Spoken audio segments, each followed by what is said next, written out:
Control Act of 2011 and then the current one. I just kind of wanted to let y'all see what our deficits have been over time. This is in the billions, so it's not $4. that probably $4 billion. So this starts in 1929, and it kind of shows you too, like what would have maybe caused, what historical event might have caused a deficit at that time. So if it's got in parentheses, that means we had a surplus. So 1929 and 1930, we had a surplus. 32, 3 billion, 3 billion, 4 billion, FDR New Deal, obviously that's going to cost money. Then we go back to zero when the Depression ends. When you're going to see it just explode. So you see, we had some surpluses during the Cold War, even during our Depression. When you're going to see it explode.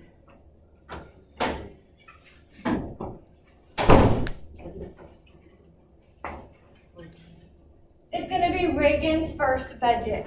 So Reagan's first budget, we have $128 billion deficit in our budget, and it's just going to keep growing through all the Reagan and Bush years. And this was mainly because of the increased defense funding, some tax cuts.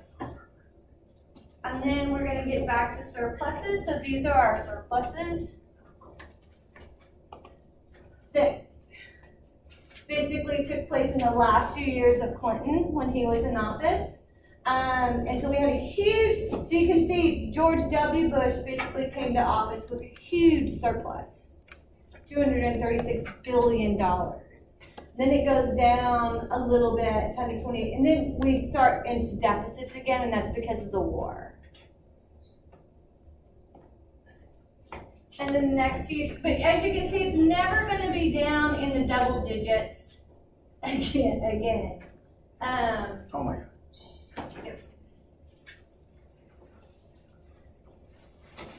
So this is Obama's first year in office, and this huge deficit is because of the Stimulus Act that was passed to basically try to keep the economy afloat and to bail out the banks. By the way, I know we always like talk about Obama and talk. So actually, that kind of went into effect. I mean, was signed into law under Bush, but it didn't go into effect until Obama had been sworn in.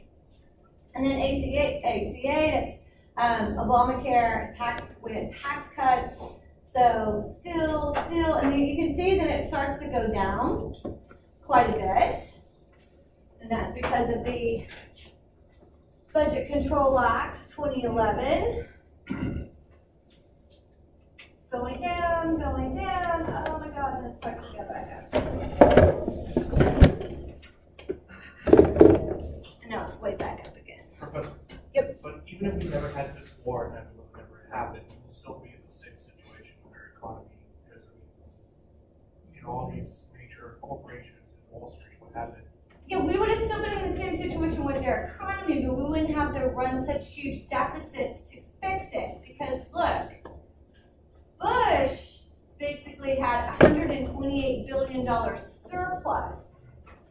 That not only was all, so if we hadn't gone to war, we would have still had some surplus, which could have been used to address the economic crisis. That's right. Right. That could have been used for the bailout, right? So Bush did two things. One, so he inherits $236 billion, right? We immediately get tax breaks.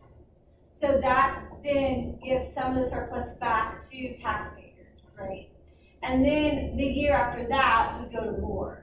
So that surplus is like gone in no time. So if we hadn't have had the tax breaks and the war, or maybe if we had the tax breaks but then not also the war, we wouldn't have gone through our surplus so quickly.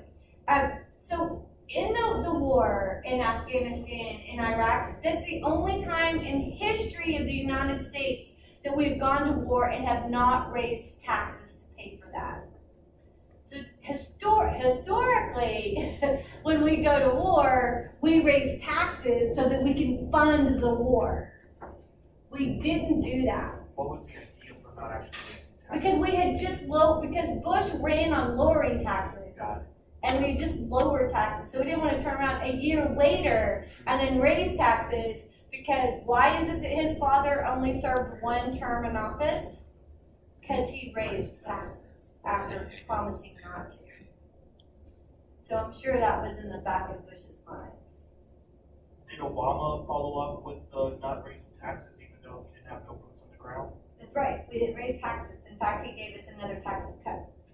But that's because we were in a recession. So once you're in a recession, one of the things that you want to do to stimulate the economy is to give tax cuts. You're supposed to give tax cuts when you're in a recession, and you're supposed to raise taxes when you're not in a recession. So raising the taxes once we'd already entered into that recession would have been even more detrimental to the economy. Right? Because you want to make sure that people have more money to spend to keep the economy going. Right? So there's no, I mean, you wouldn't raise taxes in the middle of a recession, just historically. Right, but this is just to kind of give you an idea so that you can see. So it did start going down. So I do want to talk about the Congress Budget Control Act of 2004 briefly. 2011, I'm sorry. So the Budget Control Act of 2011 permitted, that's what helped to get our deficits back down. So basically, this was an act that was passed by the Republican Congress, and Obama signed it into law. And it basically did several things. So the first thing it did is it imposed caps on discretionary spending.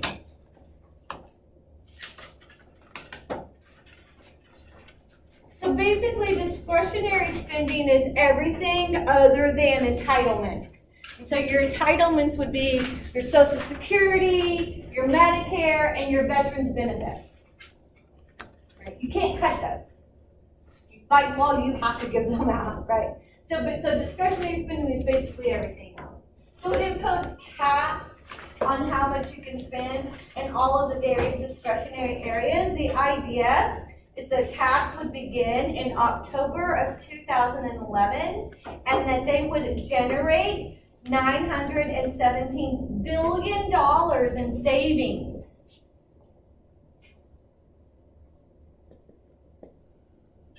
We are officially out of recession, or are we still? Yes, we are officially out of recession. We're at near perfect employment. And by the way, we were at near perfect employment before Trump became president. No, of course, yeah. Just want to make that clear. Yeah. We've been out of recession since Despite about 2015. despite that we are in a trillion deficit, despite everything that we have just. Right. Actually, the fact that we are near perfect employment would be the perfect time to raise taxes. So we cut them again. Okay, the second thing that the Budget Control Act would do is it empowered a bipartisan, bicameral committee known as the Super Committee to identify $1.5 trillion in additional savings. So put together the Super Committee. So basically, it would be made up of Republicans and Democrats from both the House and the Senate, and their job was to identify and produce a report of additional savings that could be made on the budget. They're supposed to find an additional $1.5 trillion in savings. How well did that work out? How well did that work out? Not very well. Okay. The third thing that it did is if the Super Committee was not able to identify 1.5, they weren't able to come to some kind of agreement, then basically that would trigger sequestration across, it would trigger, so let's say they can't do their job, it would trigger sequestration, which was basically across the board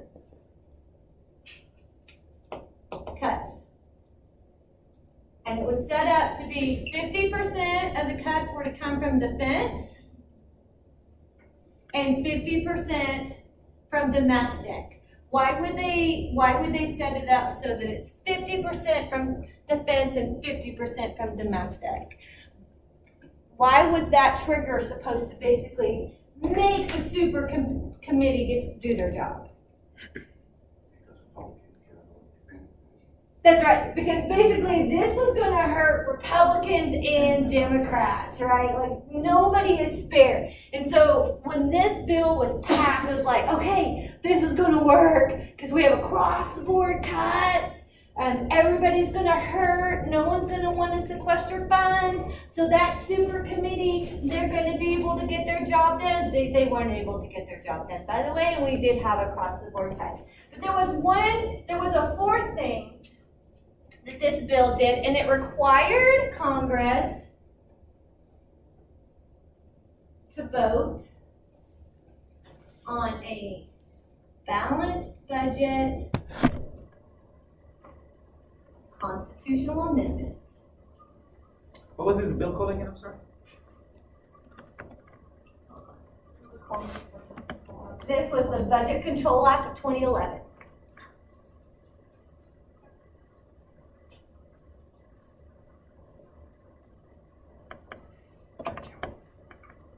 Okay, so we know that the bill worked because we just saw that the deficit did start going down. But of the other things, like we had those initial caps that were put in place.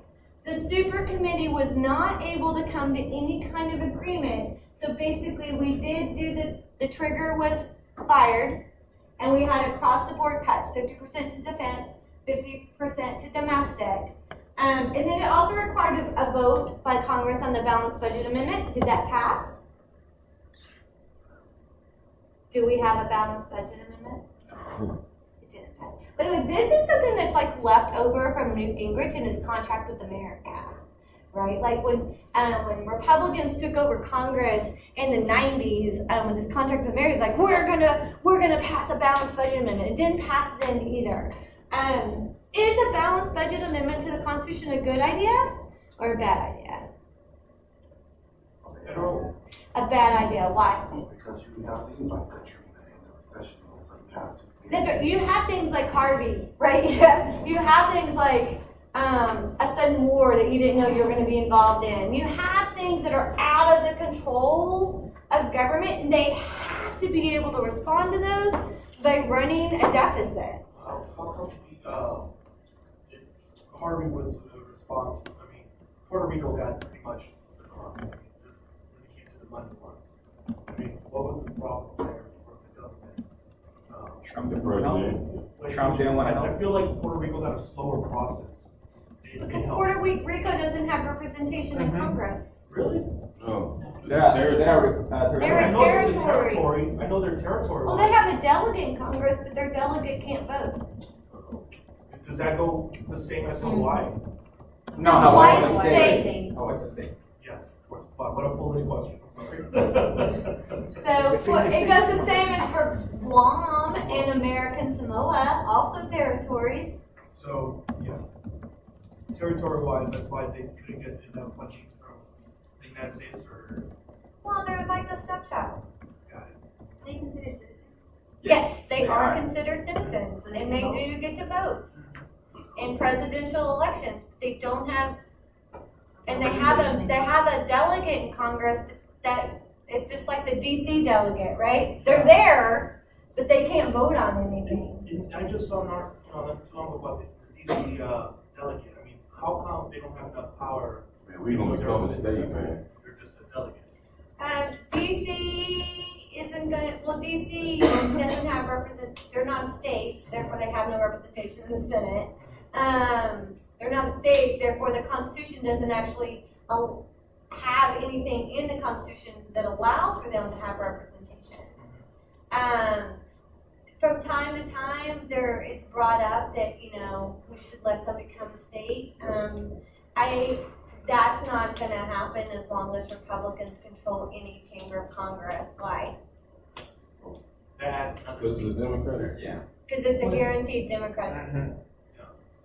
It's guaranteed Democratic. If you look at the way DC votes, it's like 97% Democratic. Historically, right? No, yeah, historically and currently. Yeah. So how come they didn't just make Puerto Rico a state then? Like what's the And issue so with that? Puerto Rico, so there's a process you have to go through to become a state, right? So, first of all, Puerto Rico, Congress would have to pass a bill allowing Puerto Rico to then vote to become a state, and then Puerto Rico would actually have to vote to become a state. So they have had some referendums in Puerto Rico to become a state that haven't, they were non-binding referendums that have not passed.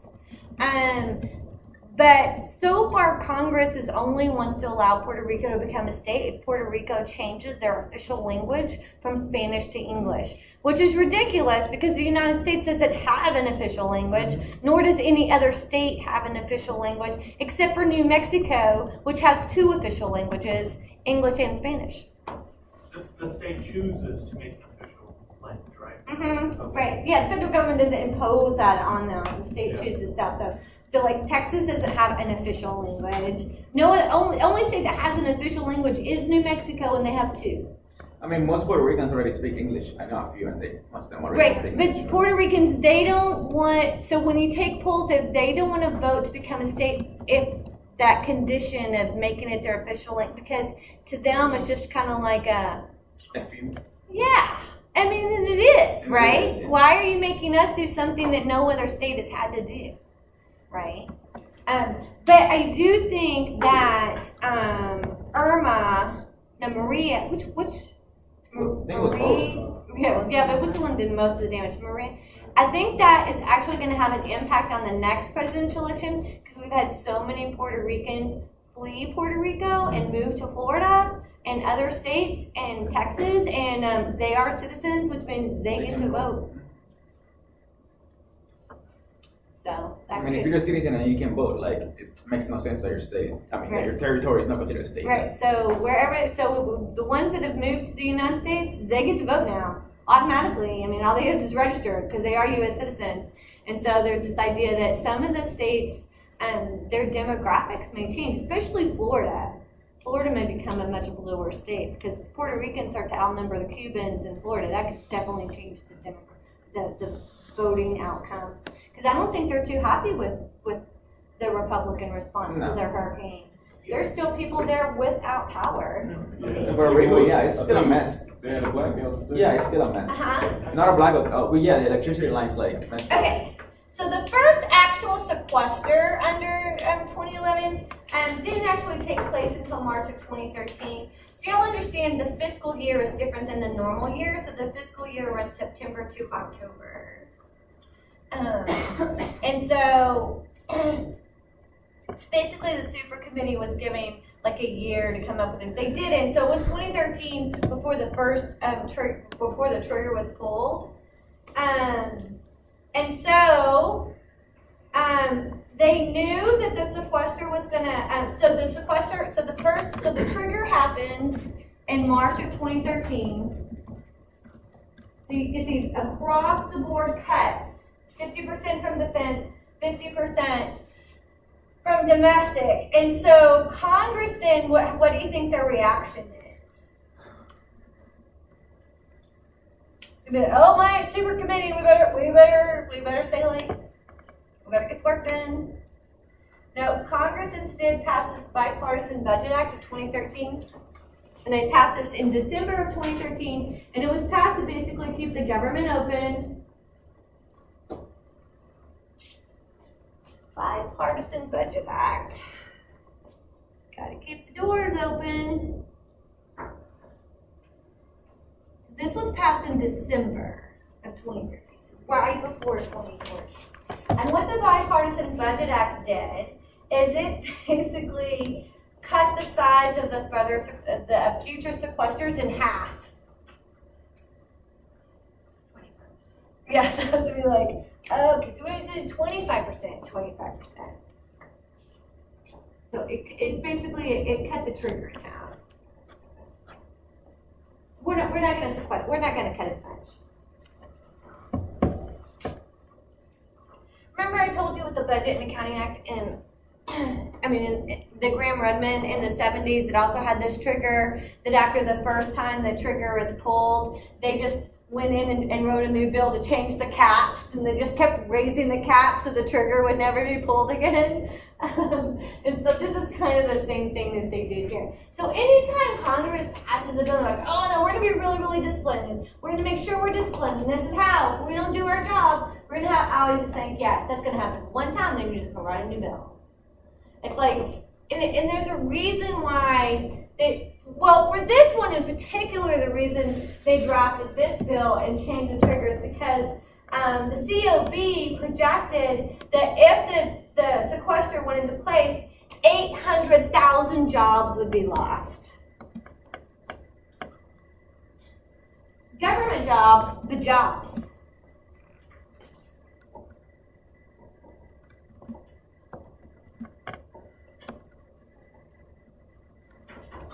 And so COB's like, yeah, y'all better do something.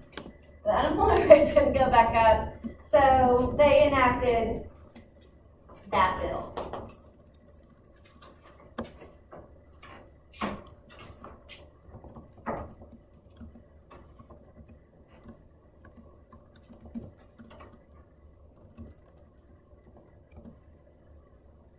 Okay. So we have an election. So after 2013, basically, we're just keeping the government doors open by passing continuing resolution after continuing resolution after continuing resolution. And by the way, none of these are really budgets in the sense of what we're used to. Then we get an election, we get a new president, we get Congress, and so we get the 2018 Bipartisan Budget Act of 2018. This is one that was just passed. And I want y'all to see something because I thought this was interesting when I looked this up. Oops.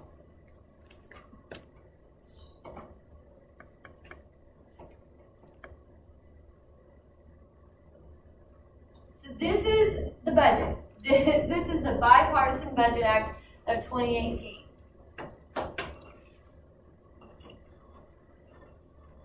It is called, this is the official name of the act.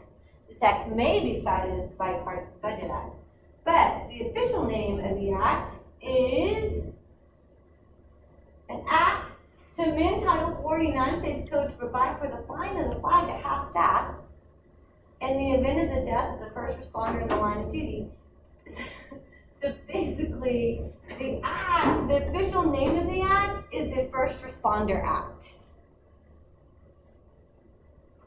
So what in the hell does flying the flag at half-staff in case of the death of a first responder have to do with the budget?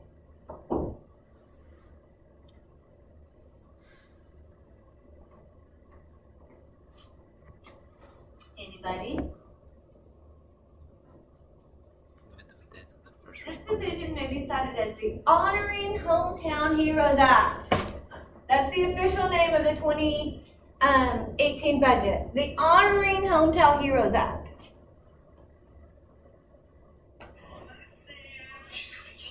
So what does this have to do with the budget?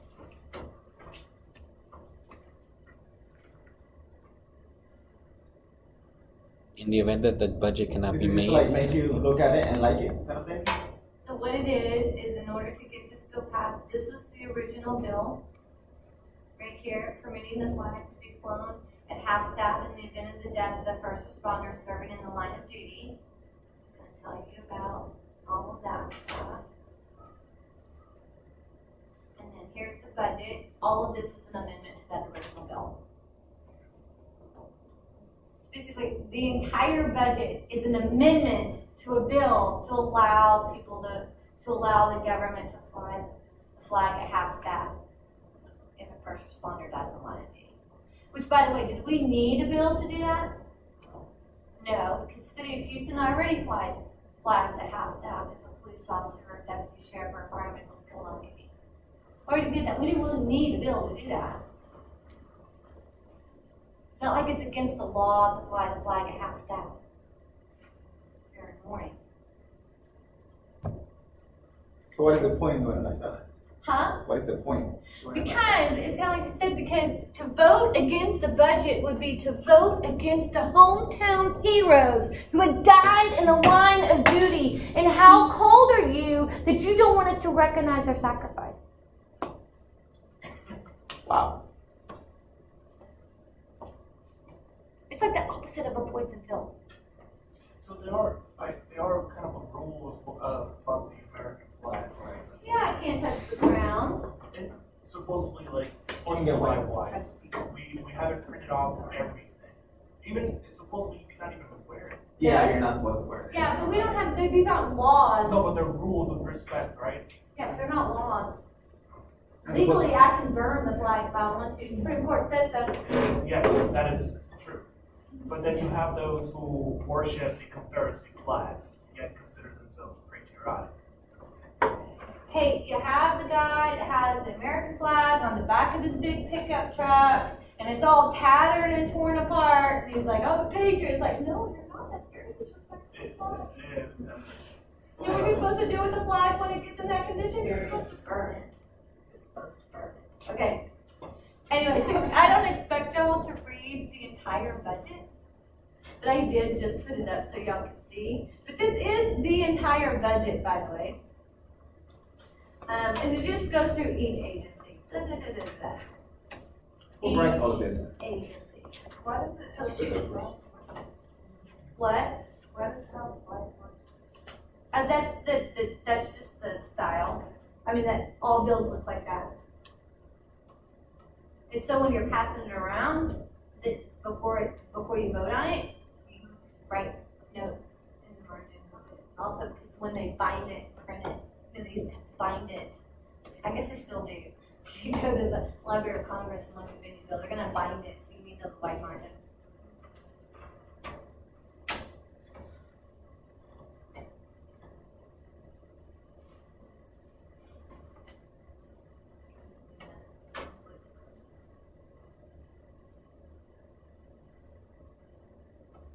Okay, but I do have a nice little summary.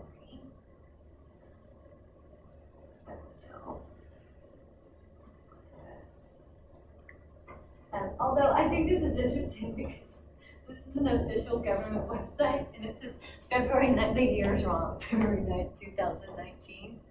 And I was like, what? It's 2018. So I have noticed a lot.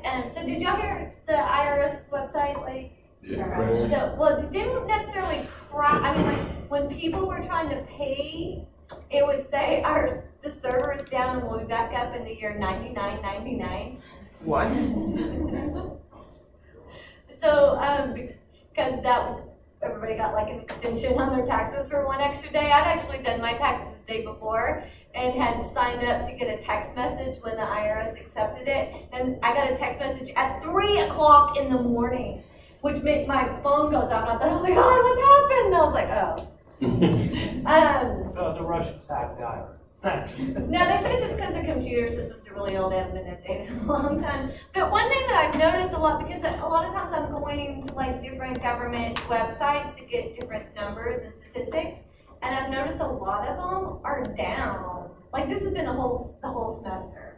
It's taken me like 3 or 4 times before they actually come up. And you get that like fatal error, server not found, and I'm like, it's the government. How is the server not found? It's literally the Census Bureau. How is the server not found? Fake news. So I don't know what's going on in the executive branch in terms of the agencies, but whoa.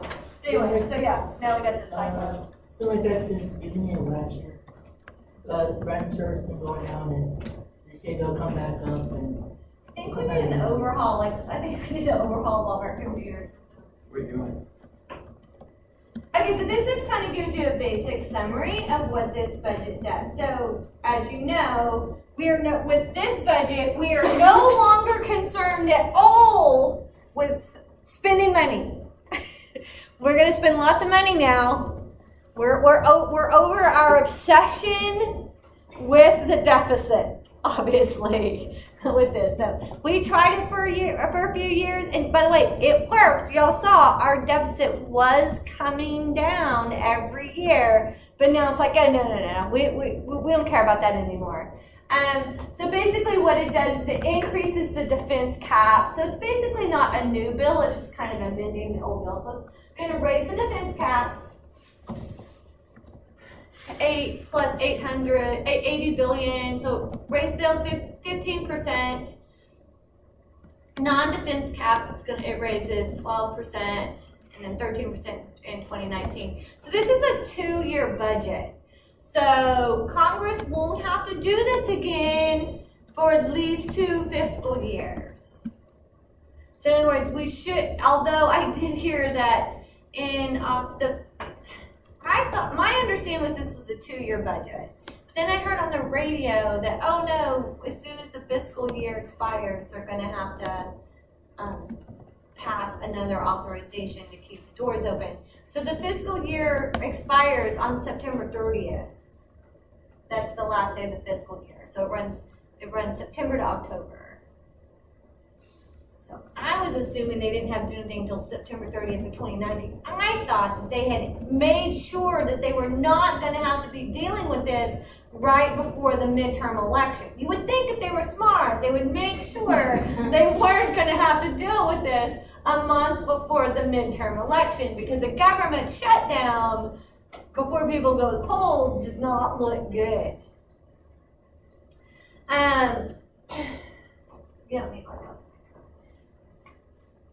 So basically they raise all the caps on discretionary spending. Then they have a continuing rate, debt ceiling suspension. So we do have a debt ceiling suspension. Oh, I guess we don't have to vote on the debt ceiling again until March of 2019. So that would be after the elections and after you have a new Congress. Or you could have a new Congress, because the new Congress will be sworn in January of 2019.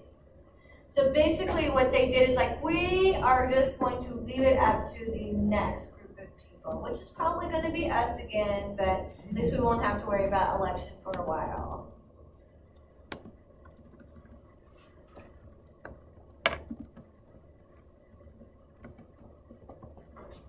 Okay, so now let's look at the CBO's projections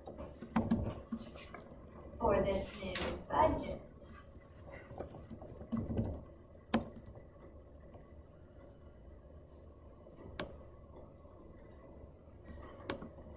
So these are the federal debt held by the public.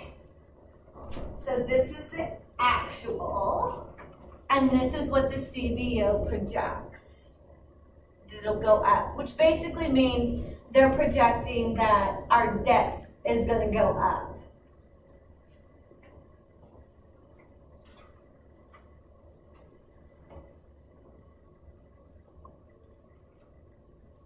What's the goal? I mean, is it to hold the debt, put it back to neutral? I mean, it's just going up. I mean, if that's the prediction, what's going to happen with our economy? Collapse. Yes, so I think the thing that we need to be concerned about is as long as the economy keeps growing, then we'll probably be okay. But if we were to hit another recession or to get involved in another war right now, we would not have the money to deal with either thing. Right? I mean, there's going to come a time when you can't borrow money anymore. Where are we borrowing all this money from in the first place? From you. Oh, Right? But I mean, like, so my husband's 56. And so he's like, okay, so I'm at the point, like, getting close enough to retirement that we should start moving some of our 401k into treasury bonds. And I was like, no, don't be moving them into treasury bonds. I said, I mean, normally that's like the safest thing. I'm like, I don't trust that'll be worth anything. Like, I mean, because literally, I think more and more people will be less likely to invest in the US debt. Every time Congress has a meltdown over we're not gonna pay the debt, I become a little less likely to invest in that debt. Because now instead of being like the one person who always paid their rent on time, now you're like that tenant that I'm just not sure if you're gonna pay me or not, right? The behavior of our Congress in the past 15 years has just been like a spoiled, bratty teenager. And you're talking about both sides. Yeah, I said the past 15 years. Yeah. Okay. They've each had a turn. The funny thing is that we elect them, and we put them in office. I know. So I think, we do get the representatives that we deserve because we put them in office. So, if they're behaving like bratty, spoiled teenagers, maybe it's because we behave like bratty, spoiled teenagers. I blame it on giving every kid a ribbon. Did we just pass the time limit? Give every kid a ribbon, they don't, what? Did we just pass the time limit with the Iraq war with the Vietnam War? Have we just surpassed the time? Oh, yes, absolutely. See, the Iraq war's been going on for how many years now? 2003. Well, that depends on when you think the Vietnam War started and when you think it ended, so. Probably not, because a lot of people say Vietnam started under Johnson, but it really kind of started under Kennedy. Yeah. But there seems to be no end in sight on this war, right? Because it's not a war against a declared state. War on It's terror. what is that? I- Right, it's kind of subjective, so it changes, right? The war on terror that's creating more terror. Right, but it's Never like ending. you can name, just watch the media, you can name anybody a terrorist or not a terrorist, right? On top of that, it's not like the World War II, where the war actually took us out of the economy, out of the depression. This war. Well, yeah, because we had to create lots of planes and bombs and Yeah. things, but we had such a surplus of stuff because of Cold War. No, we haven't had to do, it's not gonna take us out of a recession. And so this war, literally, we see no end to it, basically. Well, because one, by the way, it's not a declared war. We haven't had declared war since World War II. So it's war in name only. Congress still has not declared war, and only Congress can declare war. And since it's not against a state, that means there's also no one to sit down with and negotiate a peace treaty. Who do you negotiate? Like World War II ended when all of the players sat down and negotiated a treaty to end the war, right? Like who do you sit down with? Well, since who we are at war with has changed multiple times, right? First it was the Taliban, and it was Al Qaeda, and now it's ISIS, and once we destroy ISIS, just another group will emerge to take their place, right? Because the United States nor any foreign country is capable of creating peace in the Middle East. Only the Middle East is capable of creating peace in the Middle East. So, in best interest, are we still there for is the United States there for interest, or Yes, which, oil. basically, but I thought we stopped that with foreign oil. Well, it's not just oil. Also, it's like a pathway to. It's the breaker between Russia. There's military interest. There's all kinds of shit. I was just watching this movie on Netflix with Brad Pitt, the one about the war on Netflix, and about how they can produce cotton, but the United States has all these regulations that they can't produce cotton, so heroin is their top choice of making money in the Middle East. So here's the federal deficits or surpluses from 1968 to 2017. So see in this brief period of time, oh look at that way, yay! Wow. But the thing is about this is it's the deficit as a percentage of GDP. And so deficits in themselves are not a bad thing, but as a percentage of GDP, that's when it starts to go. In other words, you don't want your entire budget to be servicing the debt. So currently, out of our budget, 7% of our budget goes to just pay the interest on the debt. 7%. 7% currently. So 2.9% of the deficit as a percentage of GDP on average over the past 50 years. That's not bad. 3.5% deficit as a percentage of the GDP in 2017. Okay, a little bit more, but not bad. 0.7 trillion deficit in 2017. 41% debt held by the public as a percentage of GDP on average over the past 50 years. 76% of the debt held by the public as a percentage of GDP at the end of 2017. So we're basically. That's a huge jump. So we're just paying, the United States only paying the interest in some ways. They're not actually paying the debt, they're just paying. Right, you're just paying the interest. So huge jump. Now, like I said, the huge jump started in 2008. A lot of this can be explained by war, and you have to react to an economic recession.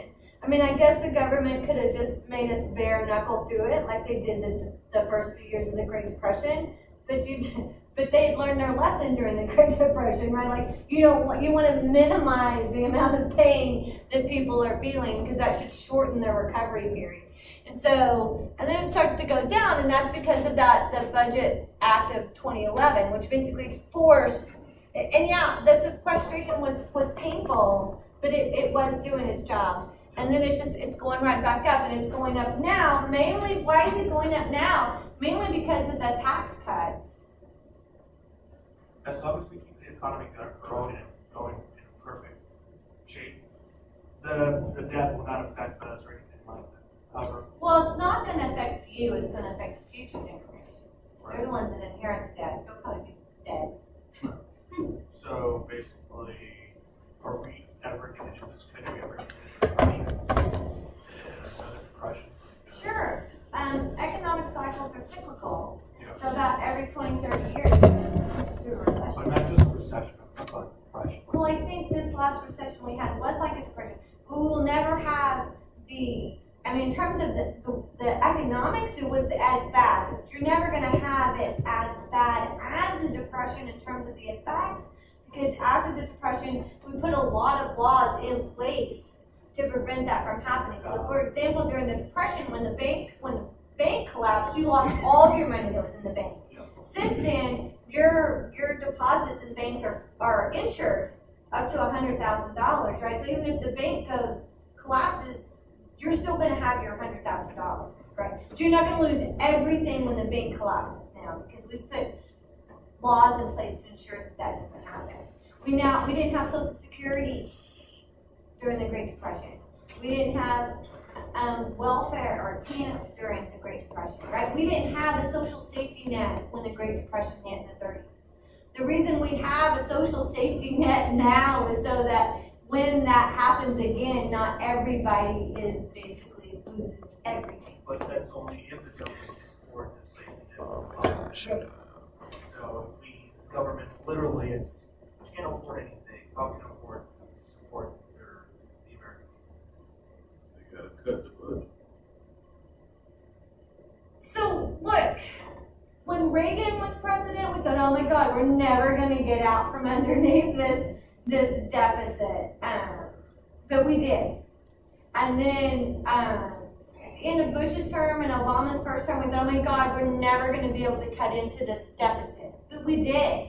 We were cutting into it. So you can't, it's just that it takes hard decisions. The only way to basically get rid of the deficit is you have to not only cut spending, but you also have to raise taxes. You're never going to do it with just one or the other. So if you look at how it was done in the 90s, we did both. We cut spending and we raised taxes. So you have to do both. So we're just waiting for that presidential election where basically the goal is to, we gotta raise taxes, we gotta cut spending for us to actually get out of the situation.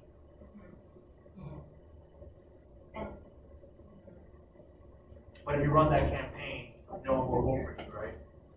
Huh? If you run with that campaign. I don't know. I think under the current demographics, you may lose, but I think as the millennials become the majority of the voters, I think that's an argument that's a little bit more, I actually think that economically, they're more responsible than the generation before them, and that is because the millennial generation is a generation that has graduated from college in debt.